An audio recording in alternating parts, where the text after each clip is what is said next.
Hello friends, मैं कामनी आप सभी का स्वागत करती हूँ कामनी ऑफिशियल में। तो गुड इवनिंग दोस्तों। तो आप लोग बहुत ज़्यादा कमेंट किए आप लोग का। आज मैं काफ़ी सारा कमेंट पढ़ी अभी बैठ करके, तो मुझे लगा क्यों नहीं एक वीडियो लेकर के आती हूँ इस पे, क्योंकि जो हम वमेन होते हैं, हाउसवाइफ होते हैं, तो उनके ऊपर काफ़ी सारी जिम्मेदारियाँ होती है। वो भी शादी के बाद पढ़ाई करना या जॉब लेकर के ड्यूटी करना बहुत मुश्किल हो जाती है। कभी कभी हम बहुत परेशान हो जाते हैं, रोने लगते हैं, मन में ऐसे निगेटिविटी आने लगती है कि मैं कुछ नहीं कर सकती, कैसे करूँगी, ये कैसे करूँगी, वो कैसे करूँगी। वो स्टार्टिंग से ही होता है, क्योंकि शादी के बाद जो होती है हमारी जिम्मेदारियाँ काफ़ी ज़्यादा बढ़ जाती है और हम किसी को कुछ बोल भी नहीं पाते। अगर हम बोलेंगे तो हमें ये लगते रहता है कि हमसे वो नाराज़ हो जाएंगे, चाहे हमारे इन लॉ नाराज़ हो जाएंगे। ससुराल में बहुत सारी बातें हमारे मन में आती रहती है और हम अंदर ही अंदर बहुत सोचते रहते हैं, रोना आते रहता है। ये सब हम वुमेन के साथ होते रहता है। काफ़ी सारी हमारी सिस्टर लोग हैं जिनके लाइफ में प्रॉब्लम है, जिनका सपना है कि हम टीचर बने, बीएड कर ली है, डीएलएड कर ली है, सीटेट भी अच्छे मार्क्स से क्वालिफाई है, लेकिन जैसे ही उनको पता चला कि बीपीएससी के बिना हम टीचर नहीं बन सकते हैं, तो बहुत मुश्किल आ गई है। क्योंकि जब मैं टीआरई 1.0 की प्रिपरेशन की थी और उसी टाइम मेरा सिलेक्शन हुआ। आप लोगों को पता है कि टीआरई 1 के थ्रू मेरा सिलेक्शन हुआ है प्राइमरी टीचर में। और जो लोग पहली बार देख रहे हैं मेरा वीडियो, उन सबको मैं बता दी। और देखिए, क्योंकि उस टाइम में जब मैं तैयारी कर रही थी तो मेरा बाबू जो था वो 3 महीने का था, 2.5 महीने का था, 2.5-3 महीने का था। और उसको लेके ही मैं पढ़ती थी। तो पहले तो मुझे लगा कि मैं इस एग्ज़ाम को क्वालिफाई नहीं कर सकती, मैं तैयारी ही छोड़ दी थी, मैं तैयारी ही नहीं कर रही थी। मुझे लगा था मैं फॉर्म फिल नहीं करूँगी, क्योंकि सी सेक्शन से मेरी डिलीवरी हुई थी, 2.5 महीना हुआ था बस डिलीवरी का। बेबी इतना छोटा था, रात भर जगता था, मैं रात भर जगी रहती थी। मैं सोचती थी दिन में कैसे मैं पढ़ूंगी। और फिर घर का भी कुछ कुछ काम रहता था, क्योंकि डिलीवरी के 2 महीने बाद मैं घर के थोड़ा बहुत काम भी करूँ, क्योंकि बेबी के पास एक तो एनी टाइम चाहिए। जैसे मम्मी जी ले रहती थी, मैं घर का काम करती थी, फिर मैं रखती थी तो मम्मी जी थोड़ा बहुत काम करती थी। तो ऐसे करके हम लोग करते थे। और फिर उस बीच में पढ़ना, रात भर जगने के बाद पढ़ाई करना मेरे लिए बहुत मुश्किल था। ऐसा सिर्फ मेरे साथ नहीं, कई सारी सिस्टर लोग के साथ ऐसा प्रॉब्लम है वोमेन के साथ। और ऐसा मुझे तब पता चला जब मैंने सबका कमेंट पढ़ा, क्योंकि उस टाइम में मैं बाबू के साथ पढ़ रही थी। तो एक वीडियो शेयर की यूट्यूब पे छोटा सा, उसमें कम से कम 500 प्लस कमेंट। आप लोग देखिएगा मेरे चैनल पे जा करके, शॉर्ट्स में जाके 500 प्लस कमेंट आया। उसमें लगभग वमेन कमेंट की होगी जो हाउस वाइफ है कि मेरे 2 बच्चे हैं, फैमिली वाले सपोर्ट नहीं कर रहे हैं, मैं कैसे पढूँ, समझ नहीं आ रहा है क्या करूँ। बहुत ऐसे इमोजी रोने वाला भेजती है। बहुत मतलब उस टाइम में देख करके मुझे लग रहा था कि सिर्फ मेरे साथ ये प्रॉब्लम नहीं है, हमारे साथ साथ कई सारी सिस्टर लोग हैं जो इतनी स्ट्रगल कर रही है अपने जॉब के लिए। क्योंकि हम सबकी इच्छा है कि हम गवर्नमेंट जॉब ले, क्योंकि जॉब लेने के बाद हमारी लाइफ बहुत ज़्यादा चेंज हो जाती है। क्योंकि जॉब मुझे नहीं थी उससे पहले मैं देखती हूँ, और जॉब है उसके बाद देखती हूँ, तो लाइफ बहुत चेंज हो जाती है। परेशानियाँ होती है, लेकिन आप देखिए अपने पे डिपेंड रहते हैं।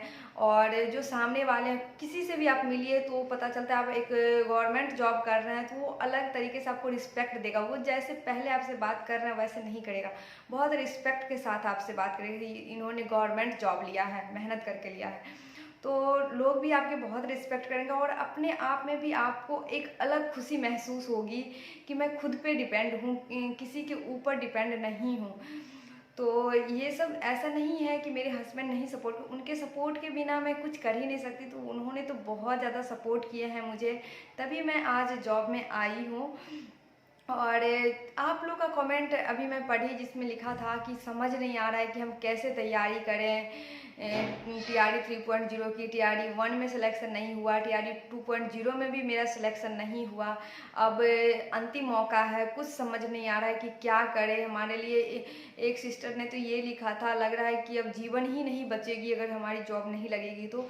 क्योंकि हम लोगों ने शुरुआत से, हम समझ रहे हैं आप ये चीज़ क्यों लिख रहे हैं, क्योंकि इतना मुश्किल से बीएड किए हैं, फिर जाकर के सीटेड के लिए हम घर से सेल्फ स्टडी करके सीटेड निकाले हैं। और अब अगर बीपीएससी नहीं निकली तो ऐसा लगता है ना कि हमें जॉब नहीं मिल पाएगी, इतना मेहनत करने के बाद, यहाँ तक पहुँचने के बाद।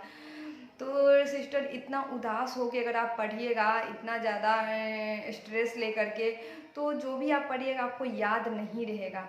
तो आज के वीडियो में मैं यही आप लोग को समझाना चाहती हूँ कि सबसे पहले तो आप अपने मन से जो स्ट्रेस है इतना ज़्यादा कि हम नहीं कर सकते, इस बार नहीं होगा, इन सब चीज़ों को निकाल दीजिए। ये सोचिए कि अब एग्ज़ाम तक हमें कुछ नहीं सोचना है।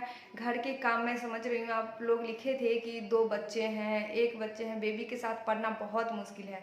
क्योंकि मेरा भी बेबी अभी 11 मंथ्स का है, उसका 1 ईयर कंप्लीट होने वाला है मार्च में। और तो मैं समझ रही हूँ कि कितना ज़्यादा मुश्किल होता है, क्योंकि अभी मेरे लिए ड्यूटी करना भी बहुत, क्योंकि जॉब के बाद भी एक मदर के लिए बहुत मुश्किल होता है। हम सारा चीज़ वीडियो में आप लोग से नहीं शेयर कर सकते हैं, लेकिन आप लोग कमेंट पढ़ करके आज मुझे लग रहा है कि शेयर करना चाहिए। जैसे देखिए, अभी मैं स्कूल जाती हूँ तो बाबू का बीच बीच में तबीयत खराब हो जाता है, पर अभी इतना छोटा है कि वो बोल नहीं पा रहा है कि उसे क्या होता है, और रात को बहुत ज़्यादा रोने लगता है। जब हम लोग सोने के लिए जाते, मैं और मम्मी जी, तो वो पूरी रात जगे रह जाता है, बहुत चिल्ला चिल्ला कर रोता है। और ऐसे में हम सो नहीं पाते, कई सारी रात लगातार 2 रात 3 रात ऐसे हम लोग जगे, मम्मी जी भी जगी रहती है और मैं भी जगी रह जाती हूँ। फिर सुबह उठ के सारा काम करना पड़ता है मुझे खुद अकेले, खाना बनाना, बर्तन धोना, घर बाबू को फिर के लिए खाना रेडी करना, फिर मैं स्कूल जाती हूँ, फिर 5 बजे आने के बाद सारा काम करना, और फिर रात भर जगी रहना, 2 घंटा भी नींद नहीं लेना, कितना मुश्किल होता है। तो देखिए, मुश्किल के बाद ही अच्छा वक्त आता है। ऐसा नहीं है कि मेरे लाइफ में ऐसा वक्त हमेशा चलता रहेगा। और आप लोग अभी जो तैयारी कर रहे हैं TRE 3.0 की, अगर आपके लाइफ में ऐसी प्रॉब्लम आती है, बेबी है छोटा, तो आपके घर में कोई भी फैमिली मेम्बर हो, आपको कुछ भी सुना है, उनको इग्नोर कीजिए, आप प्यार से बात कीजिए, बोलिए कि मेरी अभी एग्जाम होने वाली है, आप बाबू को रखिए। इन लॉज हो, आपके देवर जी हो, ननद हो, सासू माँ हो, कोई भी हो, हस्बैंड अगर हेल्प कर सकते हैं, अगर घर पे रहते हैं तो उनसे हेल्प लीजिए। ये मत सोचिए कि हम इनको नहीं बोलेंगे, अपने मन से सब कुछ अभी निकाल दीजिए, उनको बोलिए। और ऐसा नहीं है कि आपके फैमिली मेम्बर नहीं चाहेंगे कि आपको जॉब ना हो, सबके फैमिली मेम्बर ये चाहते हैं कि सो जॉब हो जाए। हमारी सासू माँ भी हमको बहुत, जितना उनसे पॉसिबल था, उन्होंने बहुत सपोर्ट किया हमें। और मेरी मम्मी भी काफ़ी ज़्यादा सपोर्ट किए। बिना सपोर्ट किए हम कुछ नहीं कर सकते न, क्योंकि हम सोचेंगे कि बच्चे को भी संभाल ले, अच्छे से 100% टाइम दे, सारा काम भी घर के कर ले और पढ़ाई भी करके सिलेक्शन ले ले, तो ऐसा पॉसिबल नहीं है।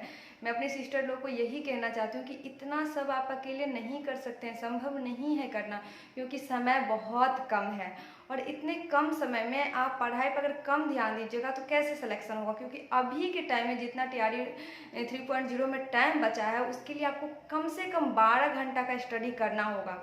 तो आप घर के सारे काम छोड़ दीजिए। अगर आप बेबी संभाल रहे हैं तब बोलिए मम्मी जी को, घर में जो भी है उनको बोलिए, या फिर आप 2 महीना के लिए किसी को रख लीजिए घर के काम करने के लिए। क्योंकि अगर जॉब, एक बार आपको जॉब लग गई तो आपकी पूरी लाइफ चेंज हो जाएगी। ये 2 साल 4 साल के लिए जॉब नहीं होती, आपकी पूरी ज़िंदगी बदल सकती है सिर्फ 2 महीने की तैयारी में। तो इस 2 महीने में आप सब कुछ, अभी तो 2 महीना बचा भी नहीं है, 1 डेढ़ महीने बस आपको तैयारी करना है। इस 1 डेढ़ महीने में आप सब कुछ भूल जाइए, सब कुछ, सिर्फ तैयारी करना है। किसी के बातों को अपने कान में सुनना ही नहीं है, आपके माइंड में एक ही चीज़ होना चाहिए, सिर्फ अब ये ख़त्म, ये चैप्टर ख़त्म हुआ है, आगे ये टॉपिक हमको पढ़ना है, कंप्लीट करना है, और कुछ नहीं, और एग्ज़ाम निकालना है। इसके अलावा अपने दिमाग में कुछ मत चलने दीजिए, और फिर इसी तरीके से मेहनत कीजिए। कोई कुछ बोलता है इग्नोर कर दीजिए, बस एक ही दिमाग में एक ही चीज़ सेट करके रखिए, क्योंकि हम जो चीज़ बार बार सोचते हैं हमारे दिमाग में वही चीज़ एनी टाइम चलता है। तो आप एनी टाइम यही सोचिए कि हमें इस एग्ज़ाम को निकालना है, और सेट डेली लगाइए। हम यही कहेंगे कि आप आज 2 घंटा ही पढ़े, लेकिन आप सेट लगाइए, क्वेश्चन प्रैक्टिस कीजिए। लास्ट टाइम में सबसे ज़्यादा, अगर थ्योरी आप नहीं पढ़ रहे हैं तो क्वेश्चन प्रैक्टिस आप यूट्यूब से भी कर सकते हैं। अगर हिस्ट्री के लिए, अगर प्राइमरी के लिए आप तैयारी कर रहे हैं, PRT के लिए, तो मॉडर्न हिस्ट्री से देखिए बहुत क्वेश्चन आया था। और अगर आप शशि शरण सर के हिस्ट्री पढ़ते हैं तो मैं तो पूरा आपको श्योर गारंटी दे सकती हूँ कि आपके एक भी क्वेश्चन गलत नहीं होगा, क्योंकि मेरे पेपर में जो भी क्वेश्चन मॉडर्न हिस्ट्री से आया था, मेरा एक भी रॉन्ग नहीं हुआ था, सब करेक्ट हुआ था। और शशि शरण सर जो पढ़ाए थे, क्योंकि वो जब यूट्यूब पे उनका आप क्वेश्चन प्रैक्टिस देखिएगा मॉडर्न हिस्ट्री का, एक क्वेश्चन में 5 क्वेश्चन वो बता देते हैं, इस तरह से क्वेश्चन को बता रहे थे। और सारे ऑप्शन में कैसे, सभी ऑप्शन को डिटेल से बता, इस ऑप्शन से कैसे क्वेश्चन पूछा जाएगा, दूसरा क्वेश्चन।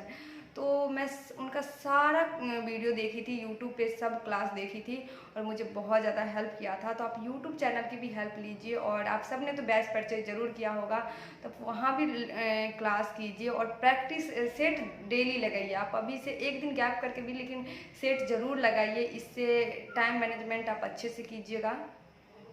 तो और भी आप लोग का कोई क्वेश्चन रहता है तो कमेंट ज़रूर कीजिएगा। आज मैं बहुत सारा ऐसा अपने सिस्टर लोग का कमेंट पढ़ी, देखी, मेरा मन बहुत उदास हो गया पढ़ करके, क्योंकि हम सबका जीवन कहीं ना कहीं एक जैसा मिलता जुलता है।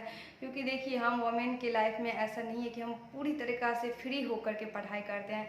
बहुत सारी जिम्मेदारियां शादी के बाद आ ही जाती है। ऊपर से जब हम मदर बन जाते हैं तो ये एक इतनी बड़ी रिस्पॉन्सिबिलिटी है कि हम बच्चे को अपने से दूर नहीं कर सकते। हम हर काम छोड़ सकते हैं लेकिन अपने से दूर बच्चे को नहीं कर सकते हैं, उसका केयर तो हमें करना ही होगा। तो मदर बनने के बाद लाइफ हमारा पूरी तरीके से, क्योंकि जब मैं माँ नहीं बनी थी उससे पहले सब कुछ आराम से हो रहा था, लेकिन माँ बनने के बाद हमारे कोई टाइम का फिक्स नहीं होता है। क्योंकि हम जो सोचेंगे इतने बजे सो जाए और इतने बजे 4 बजे उठ जाए, 3 बजे उठ के पढ़ने लगे, ऐसा नहीं होता है। क्योंकि अगर बच्चे का कोई सोने का टाइम ही नहीं होता है, कभी 12 बजे सोता है तो कभी पूरे रात जगे रह जाता है और कभी सोता ही नहीं है। अब किसी दिन देखिएगा अच्छे से भी सोता है। तो बेबी का सोने का कोई टाइम फिक्स नहीं रहता, तो जब तक वो छोटा है बहुत परेशानी होती है एक माँ। लेकिन ऐसा नहीं है, मेरे लाइफ में ये परेशानी हमेशा रहेगी। कुछ दिन की परेशानी है, लेकिन परेशानी के बाद जब अच्छा वक्त आता है ना, तो उसमें एक अलग लेवल का खुशी होता है। क्योंकि ये स्ट्रगल वाला दिन जब हम तय कर लेंगे ना, और जब अच्छे दिन आएंगे तो फिर बहुत सुकून मिलता है कि हम इस मुश्किल वक्त को अच्छे से पार किए। तो यही था दोस्तों आज का वीडियो। और कहाँ से क्या पढ़े, कौन से चैनल से, ये आपको नेक्स्ट वीडियो में ज़रूर बताऊंगी। लेकिन आप लोग अभी कैसे तैयारी अपना कर रहे हैं ये हमें कमेंट करके ज़रूर बताइएगा। कोई भी क्वेश्चन हो कमेंट बॉक्स में ज़रूर लिखिएगा।